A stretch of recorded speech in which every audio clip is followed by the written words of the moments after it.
Aloha Aina, and welcome to Voices of Truth One-on-One with Hawaii's Future, brought to you by the Keoni Foundation. I'm Ahuke Kahu Cardwell, and here we are today in Honolulu, and I'll tell you this right now, we have a fascinating guest on the show, so let's go on over here and meet him. Hey, aloha. Keoni, aloha. How you doing? Good, how are you? Good, good. Keoni Alvarez, did I say your name right? Yeah, it's Great. Keoni, yeah. And Keoni, tell us where we are today.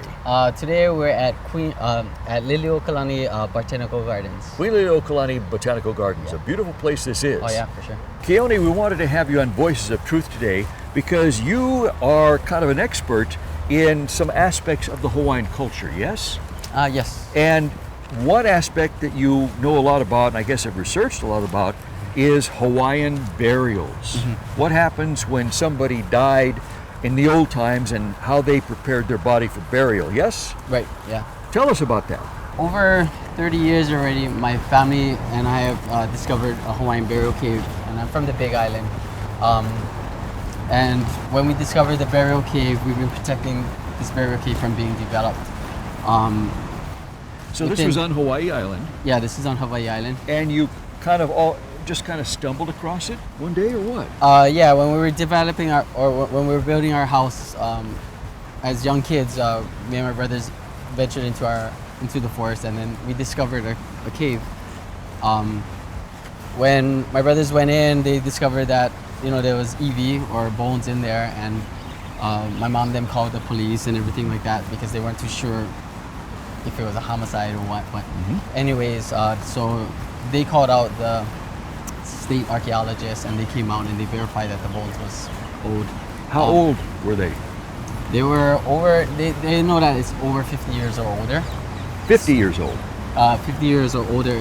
Whenever they can't really they didn't really carbonate it, but they just knew that it was anything over 50 years or older. They consider it old or ancient old bones. And they already knew that it was before pre-contact, yeah. So pre-contact, so Yeah. really 1,000 Yeah, years yeah. old. Yeah. They couldn't put a date on it, but they just knew that it was really old, EV. But when that happened, ever since then we've been, the caretakers and protecting the burials. And then within about 20 years or so, someone put up a for sale sign and wanted to sell the property. And then we realized that because these bones, our EVs are sacred, we're wondering how can the burials or that property be sold and is going to be developed on. So for me, I couldn't see our burials being built on, and so I wanted help. So I went out and seek the state preservation, and then realizing when I went to them and I realized that the property owners has a little bit more standing than a cultural standing or standing. That's when I wanted to dig more into our research and why our burials were sacred and things. So I went out and I went in to see our culture practitioners. I went to different meetings and things like that, and just wanted to gather information more about Hawaiian burials and why is it sacred. And when I did that, I found out a lot of things, and that's what drove me to actually do a documentary about our burials. I spoke with a lot of kupuna. A lot of the elders. And they shared with me the ancient practices of our Hawaiian burials. Wow. And these are the practitioners that actually really buried our kupuna, or was involved when they were younger in preserving it the old way. What eventually did happen with that cave? Did somebody buy that and build over it, or was it protected? Well, there was a lot of things that happened when the property owner wanted to develop on it. I just realized that that wasn't going to happen. I didn't know how and what I was going to protect the burial site, but I knew I was going to do it, and that was part of my whole thing, was to go out and learn about more myself. Where do I come from, and how can I protect it even more? And the way I could protect it more was being a cultural descendant was the first thing with the state, and Because that gave you some say in the matter, yes? yes, Yeah. they gave me some stay in it. So and I had to prove how am I descendant or Connected to it. connected to it. Yeah. And I had to do my own research, and I had to go out and ask my grandparents and everything like that, where do we come from, where did we originate, and knowing nothing about our Hawaiian culture or knowing nothing about my culture, I had to relearn all that. And that was an exciting thing. And then I found out that we had a connection. We lived in the area. Our family came from that area. So putting me as having that connection with our burials, it was a weird thing because with that, I was able to become cultural descendant.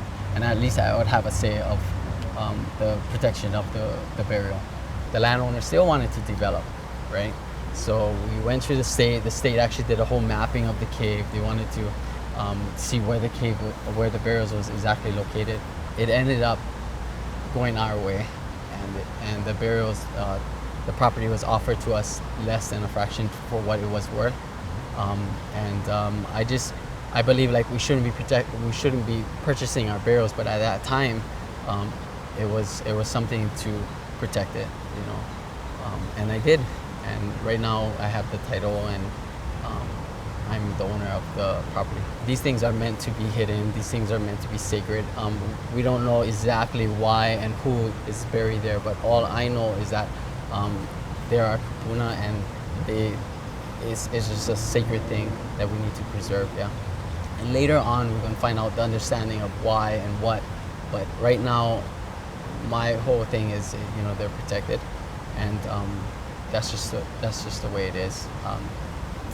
And a lot of people are saying, like, what are you gonna do with it, and things. And it's meant to be hidden. It was meant that way, and that's just the way it's going to continue to be for the future. So the answer to what you're going to do with it is absolutely nothing. Just protect it, right, and leave it be. Because that's the way it should be. Yeah. There's a lot of people, they think, oh, maybe you should plant garden or whatever, and I'm like, if they wanted to do that, they would have done it already. That's a personal thing of why they put it there, and it wasn't just one or two. These are lots of remains that's in there, so they had their reasons why, and for us as Hawaiians, we just got to respect that. Yes. So, and I don't have to keep digging and finding out why and what is.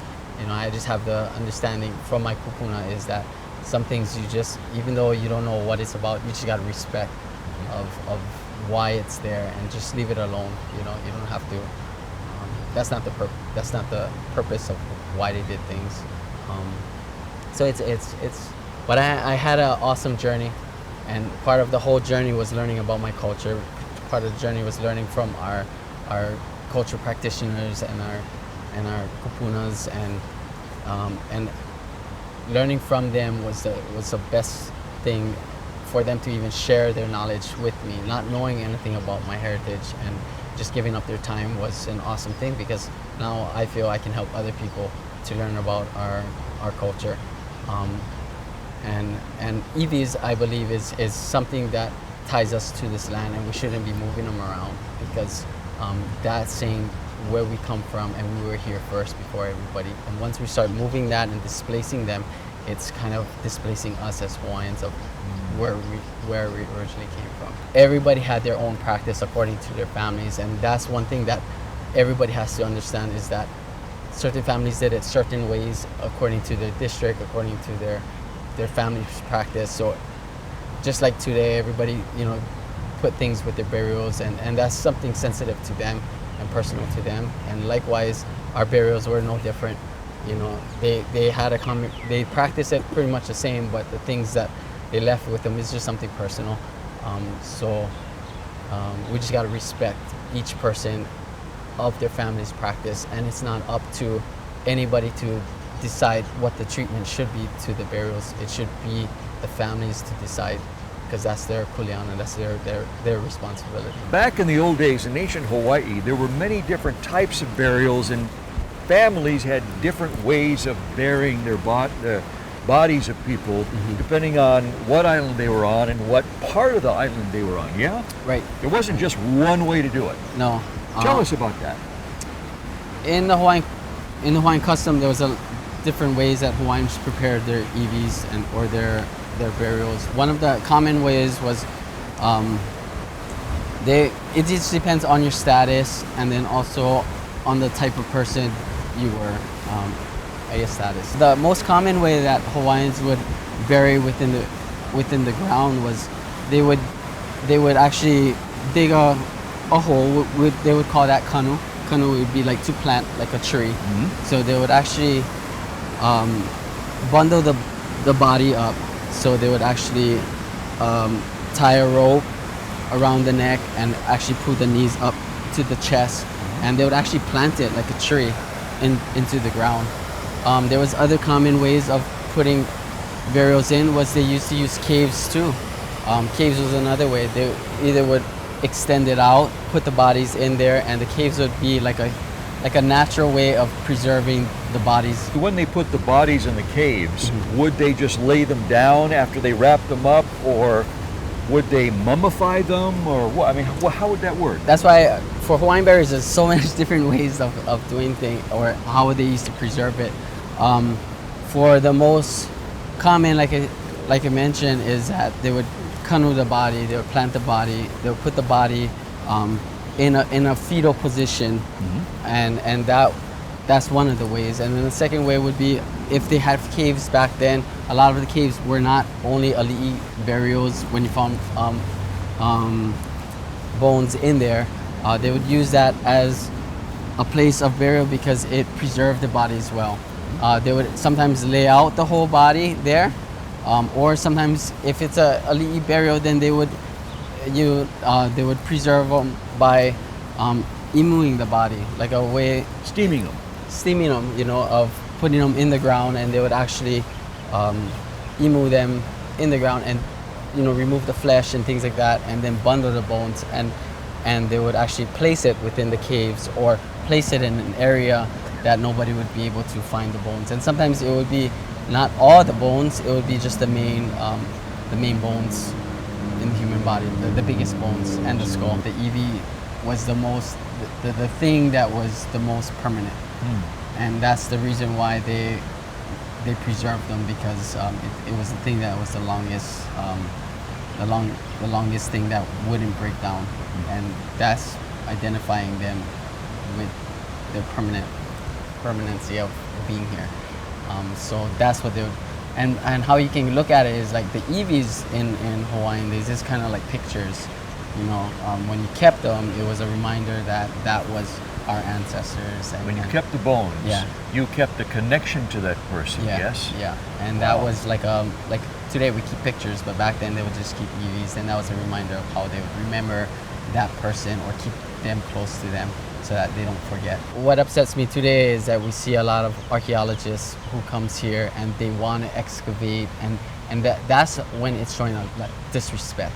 Is when you're doing it out in the day and you're exposing our iwis, and you're doing it intentionally rather than naturally happening. And even if it naturally happened, we as Hawaiians would put it back Yes. the way that it came out. But today people are going there and taking out our bones, and that's why it shows a lot of lack of respect, and that's why we as Hawaiians get upset, is because those things are meant to be in the ground. Keoni, you actually visited with people who actually participated in some of these burial rituals, including preparing the bodies for burial, yes? Yes. How long ago was that? How old were you was that when you were a child, or? Well, I've been filming for a while, and during my whole journey, I met different kupuna who actually participated in burial, and I wasn't a child. I was about 25. Okay, so these people were still alive at that point. Yeah. Wow, tell us about that. What was it like? What did they tell you? What was it like to visit with somebody who had actually gone through this ritual, this process? For me, it was an honor to learn from our kupuna, for them to share the story with me.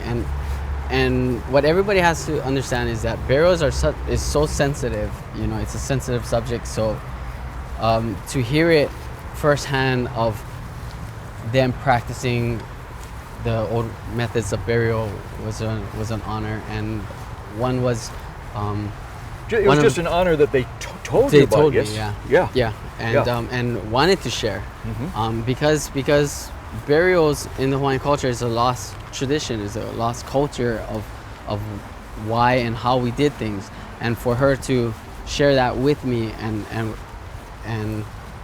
that was the old one of the old ways.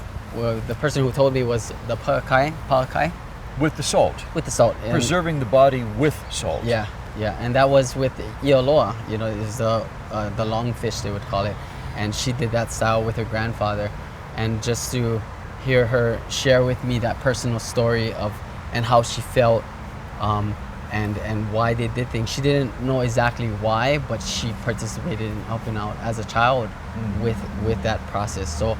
So we're talking about mummification of the body, yes? Yeah, the Wow. old way of. But of yet it's preserving it. different. When we say mummification, most people think of ancient Egypt, wrapping the body with the cloth and all that. And this is totally different, Yeah, yes? this is totally different. Explain the difference, if you would. The way she remembered it was packing the salt with body, with packing the body with salt, and that was, she didn't say where they got the salt or whatever, but it was packing the stomach cavity with salt, packing the mouth with salt, covering it and things. It was just a interesting thing and an intimate story of being involved with that, that she shared, and how they would wrap the openings when they did, after they packed the salt in it. And she was a child too at that time, but it was just an interesting thing to see, and it's not very much long ago that they practiced that style of doing it, and that was her grandfather that she helped out with. There's a little bit more to it, but it's just a personal thing, and for her to share that story with me, and that was at Honau now. That's one of the old places in Kona, and she's recently passed away. So I'm glad she shared that with me, because that was one of her stories that she never told anybody. Wow. Yeah, and like I said, burials are something intimate. You don't have. It's not like today where you have a whole gathering of 100 people, and that's doing the process of it. But to be involved in preparing the body and burying the body, that was a few. You're talking about maybe 3-4 people. Very specially chosen people, yes? Yeah, Very private, very intimate, very ritualistic, very, I would suppose, emotional too, yeah? Right. Yeah. And that's how I feel with our burial cave. That's something personal to me, my family, of what we've seen, and our connection with that. I don't have to explain it to anybody else, because it's none of anybody's business to know why and what's there.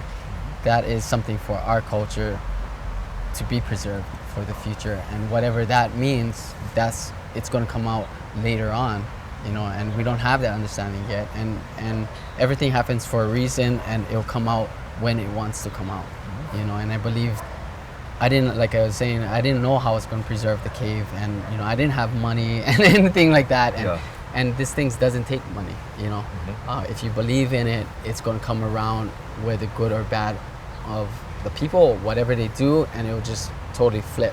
And but I just knew as young as I was, I just knew I was going to preserve that burial cave. I didn't know how I was going to do it, and it ended up turning my way, and I have it today. Wow. Yeah. Okay, Keoni, these old ways, are they done anymore or not? I know that there was one last practice of it. I know today they have, I believe, passed a law that Hawaiians are allowed to practice their cultural way. The last one that I know of, and that's with the imu style bodies, was that was done, I would say, like maybe about 20-25 years ago that I know of, so it's being practiced, and it is still being practiced today. And I know of a family who have their EVs in their home, so it's just not spoken of, and It's kept really quiet. it's private. Yeah, it's private. Wow. So these things are going on today, but just no one knows about it because the term I guess we would use today is it's kept below the radar. Yeah, it's a practice has been going on for thousands of years, and it's going to continue to go on, but it's a hidden thing, and it's a personal thing with the families, and however they decide they want to treat treat. And today you have cremation, and that's fine for the modern families, but if we have some families who still practice traditional ways, and that's up to them how they want to practice and bury their EVs. That's close and personal to them. Yeah. So to outsiders, it may seem strange, it may even seem bizarre until you begin to learn the Hawaiian culture, and then all of a sudden it becomes very natural. Of course, that's the right way to do it. There's no other right way to do it. Right. But this, according to the way Hawaiians live their lives and the meaning of that are in the culture and the rituals and all that, it's just it makes nothing but sense. Yeah.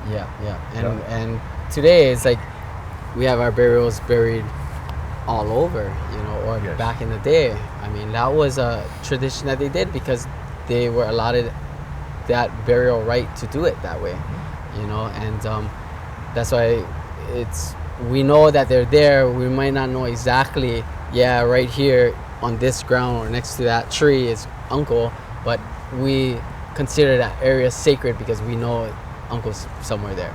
You know what I mean? And but today it's like we have to pinpoint where exactly they're at, and that's part of us is we just don't think it's anybody's business to exactly pinpoint, because that was a right allotted to them at that time, and it should be upheld. And it's just a matter with all the development going on today that people want to try and develop around that, develop on that, and that's just wrong for any of us Hawaiians of building on our kupunas. Keoni, one of the things that really moved me and struck me was the fact that when somebody passes away, a Hawaiian passes away, that doesn't break the connection between them and those that are still living. There's still that really heavy-duty connection. And that's why we see, as we drive by cemeteries and graveyards, Hawaiian families sitting around the grave site of their loved one that's passed away, talking to them and listening to what they say. And same thing with me. I mean, this connection that I made with our iwi kupunas, I don't know exactly who's in there, and it's just a matter of respect, and all that has, I will never forget this whole journey that I'm on, and it was a great, awesome journey, and it's still continuing to go on.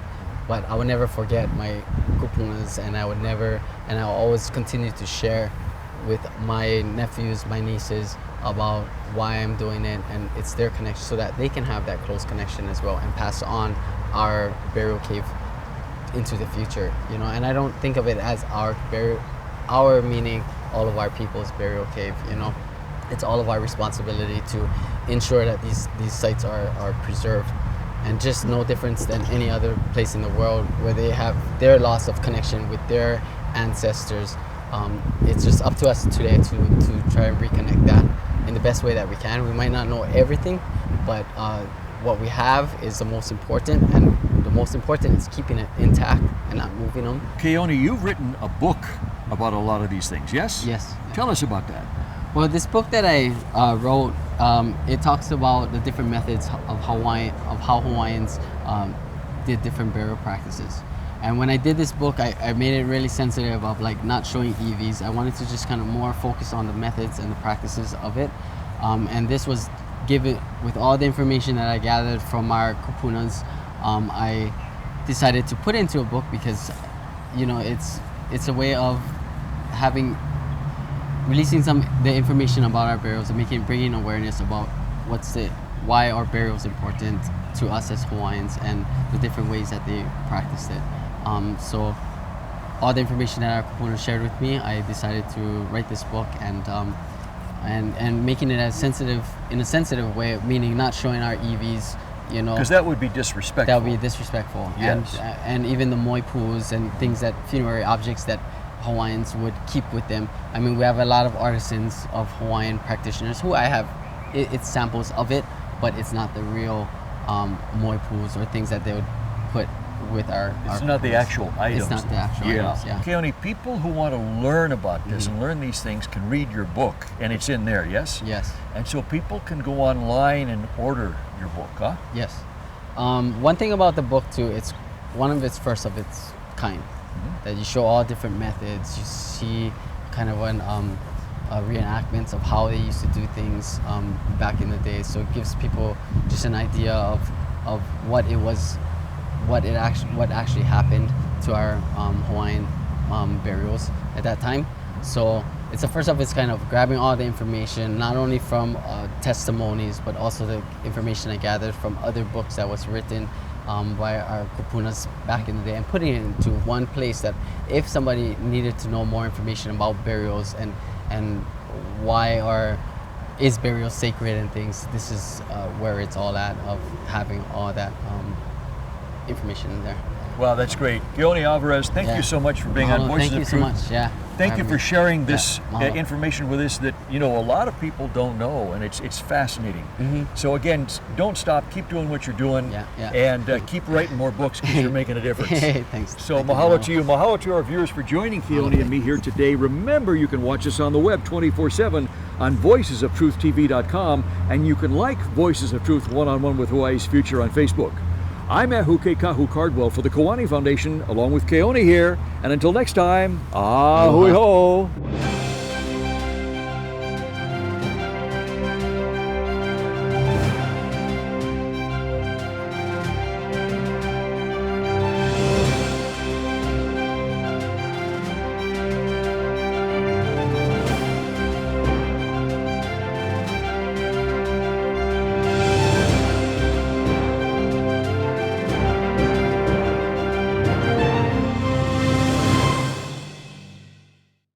Mahalo for watching Voices of Truth One-on-One with Hawaii's Future. Watch us on the web 24/7 at voicesoftruth.tv.com. You'll find all our shows, including this one, in case you want to see it again or share it with family and friends. Also view our weekly video commentaries at freehawaiitv.com. And check out our blog, published daily, at freehawaii.info. It's all part of the Free Hawaii Broadcasting Network.